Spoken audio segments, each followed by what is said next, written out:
You See Me is a magician movie directed by Louis Leterrier, the same director that made the first two Transporter movies. This movie features Jesse Eisenberg, Mark Ruffalo, Woody Harrelson, Isla Fisher, Dave Franco, Michael Caine, Melanie Laurent, and Morgan Freeman. In this movie, four magicians come together and become what is known as the Four Horsemen. They are led by an anonymous group known as the Eye to basically go and rob banks using what they know as magic tricks.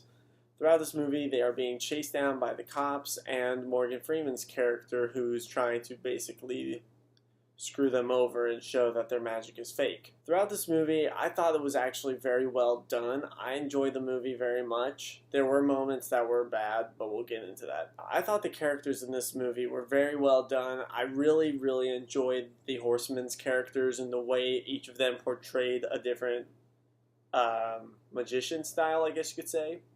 Like, each of them had their own specialties, plus the way that they acted was way better than I actually expected them to. Jesse's character I thought was definitely amazing because he was just kind of a chill, relaxed magician, but he was a leader. Like, he knew what he was doing, but he was trying to be relaxed and calm about everything he was doing. You have what we in the business like to call nothing up your sleeve. Because if you did, it means that you and the FBI and your friends at Interpol actually believe in magic. First rule of magic, always be the smartest guy in the room. I felt that Mark Ruffalo's character could have been a little better.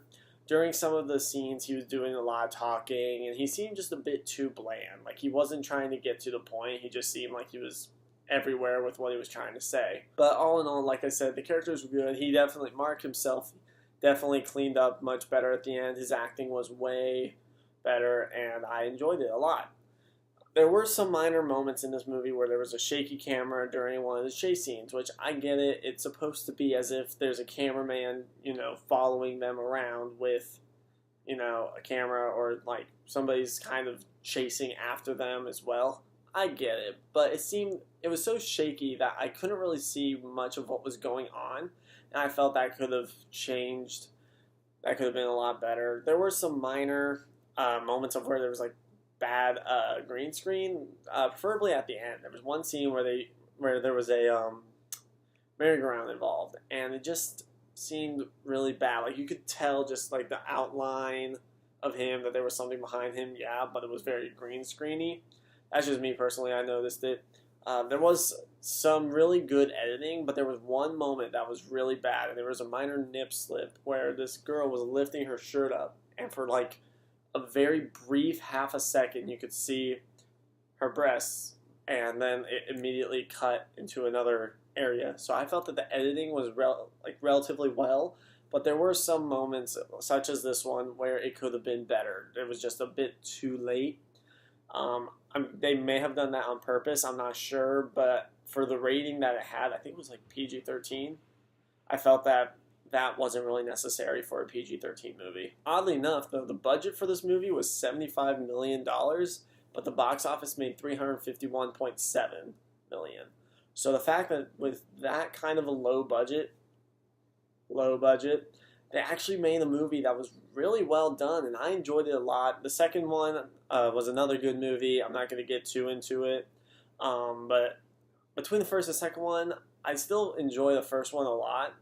The second one is very well done, but the first one, I like how they just introduce everybody's characters, and they kind of create this world that nobody really knows too much about. As I mentioned before with the characters, I thought the characters were really well. Jesse was really well. There was one scene that I enjoyed out of the entire movie that had Dave Franco and Mark Ruffalo going at it, and Dave Franco had to fight him off using playing cards.